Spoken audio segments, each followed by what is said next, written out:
Represent the complex number in the polar form. -16 divide 1 + i√3।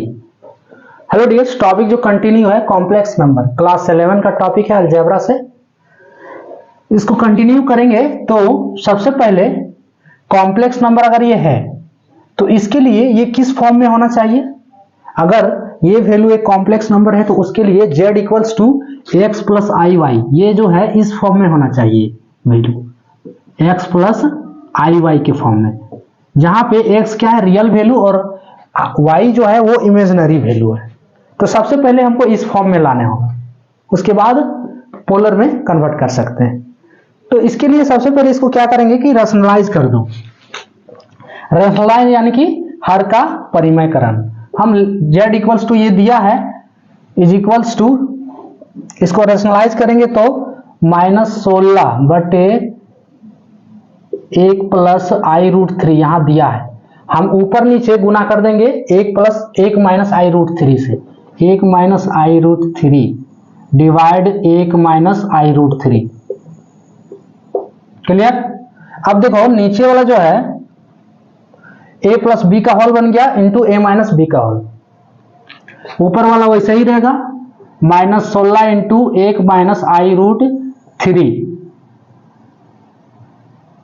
i√3 हाँ बटे, अब नीचे वाला a + b का होल इंटू a - b का होल, तो ये क्या होता है a² - b²।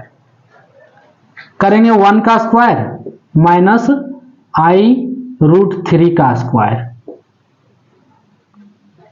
सो z = -16 1 - i√3, ये बनेगा 1 का स्क्वायर 1 और i√3 के लिए i²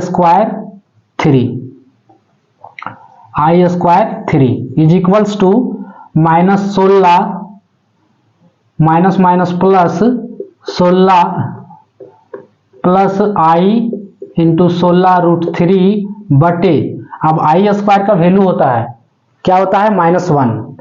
i यानी कि हम शॉर्ट फॉर्म इसको बोल रहे हैं, इसको पढ़ा जाता है आयोटा, ठीक है, इसको आयोटा पढ़ा जाता है। सो i² का वैल्यू यानी कि आयोटा का स्क्वायर का वैल्यू क्या होता है -1। अगर यहाँ पे -1 डाल दो तो 1 - 1 का इंटू 3, तो माइनस माइनस प्लस, ये पूरी तरह से टर्म खत्म हो गया, 1 + 3 is equals to 4 is equals to, आप देखो अलग अलग करके डिवाइड करेंगे तो -16 बटे 4 प्लस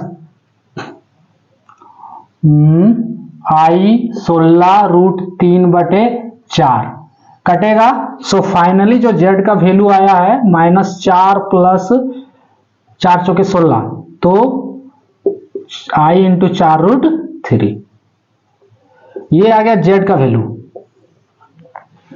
ये पूछा नहीं, हमको पूछा है पोलर फॉर्म में निकालना है, तो पोलर फॉर्म में निकालने के लिए हम z बराबर मानेंगे, ये मानना ही होगा, ठीक है, दूसरा कोई अभी उपाय नहीं है, ये आपको मानना ही होगा।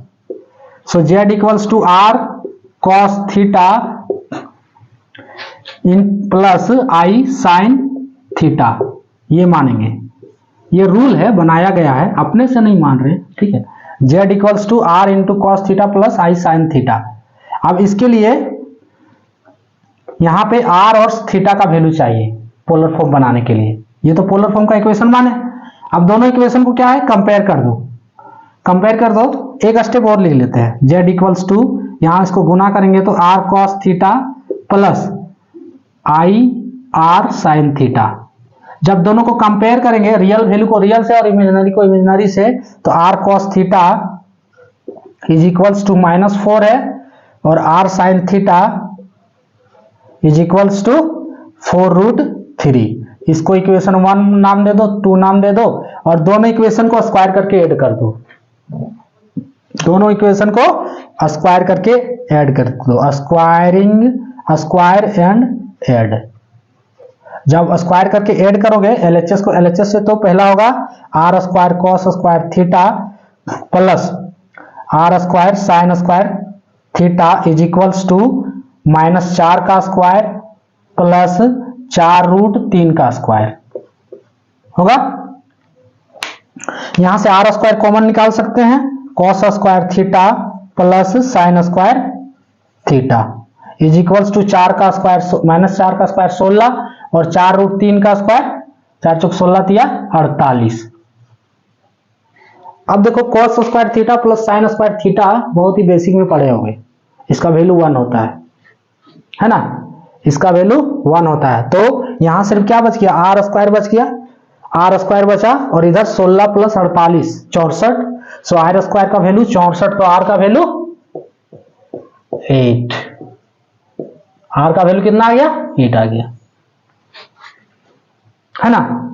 अब क्या करना है, आपको थीटा निकालना है, तो पहले हम इक्वेशन 1 को पकड़ते हैं फिर इक्वेशन 2 को, पहले इक्वेशन 1 फिर 2।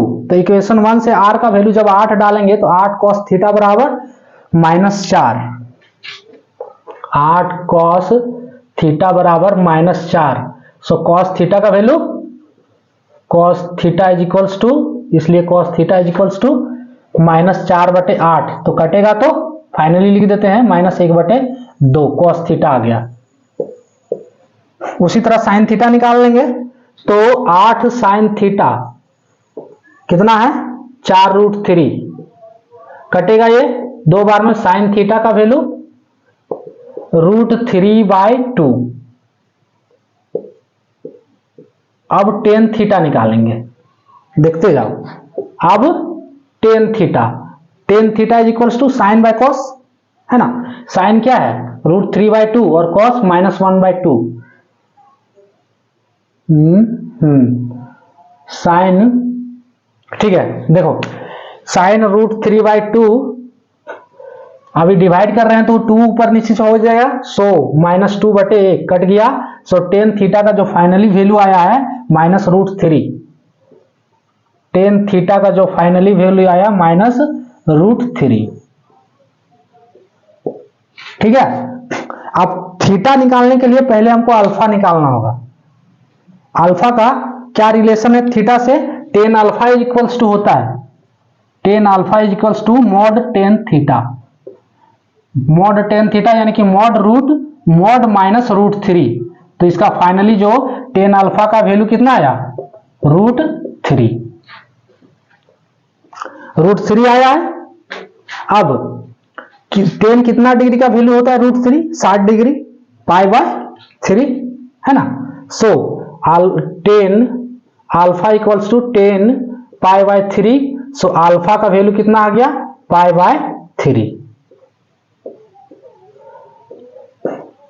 अब देखो हम यहां से क्या करेंगे, अल्फा और थीटा के बीच रिलेशन क्या होगा इसमें, कि अगर प्रश्न में दिया है, ये दिया है प्रश्न तो ये दिया है, लेकिन हम जो लाए हैं z equals to x plus i y, तो x का वैल्यू क्या है माइनस में, देखो x का वैल्यू माइनस में और y का वैल्यू प्लस में। इसका मतलब ये इंडिकेट कर रहा है, बता रहा है कि ये जो वैल्यू लाई कर रहा है वो सेकेंड क्वाड्रेंट में, ये इंपॉर्टेंट है, ठीक है, ये बहुत इंपॉर्टेंट है कि इसका वैल्यू अगर y का x का वैल्यू माइनस और y का वैल्यू प्लस है तो ये कहां लाई कर रहा है सेकेंड क्वाड्रेंट में, और इसी से थीटा और अल्फा के बीच का रिलेशन निकलेगा। अगर ये सेकेंड क्वाड्रेंट में लाई कर रहा है तो इसके लिए फॉर्मूला है कि theta equals to pi minus alpha, है ना। For second quadrant